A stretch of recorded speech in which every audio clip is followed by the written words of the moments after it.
केंद्रीय गृहमंत्री अमित शहा आज किल्ले रायगडचा दौरा करतील। त्यासाठी प्रशासनाची जय्यत तयारी असणार आहे। मात्र शहांच्या दौऱ्यात शिवभक्तांना किल्ले रायगडावर प्रवेश सुरू असेल। रायगडावरचा रोपवे सुद्धा सुरू असणार आहे।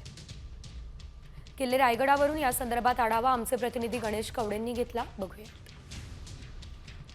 शिवाजी महाराजांच्या पुण्यतिथीनिमित्त छत्रपती शिवाजी महाराजांना अभिवादन करण्यासाठी आहे ते केंद्रीय गृहमंत्री अमित शहा या ठिकाणी येणार आणि यासाठी या ठिकाणी तयारी देखील आहे करताना पाहायला मिळतात। कारण की हे अमित शहा छत्रपती शिवाजी महाराजांना अभिवादन करण्यासाठी आहे ते या ठिकाणी येणार आहेत आणि यासाठी ही तयारी आहे ती होताना पाहायला मिळते। कारण की जर बघितलं असेल तर या ठिकाणी केंद्रीय मंत्री अमित शहा त्याचबरोबर मुख्यमंत्री देवेंद्र फडणवीस, उपमुख्यमंत्री अजितदादा आणि एकनाथ शिंदे हे आणि मंत्रिमंडळाचे बाकीचे सहकारी देखील आहेत या ठिकाणी सहभागी असणार आहेत। मात्र गेल्या काही दिवसांपासून आहे ते छत्रपती शिवाजी महाराज यांच्यावर करणाऱ्या वक्तव्यावरून आहे ते राजकारण देखील आपल्याला पाहायला मिळते आणि याच राजकारणाचा नंतर आता नेमकं केंद्रीय मंत्री अमित शहा काय बोलणार याकडे सर्वांचं लक्ष लागलेलं आहे। व्हिडिओ जर्नलिस्ट विक्रांत गणेश कवडे, साम टीव्ही मराठी, रायगड।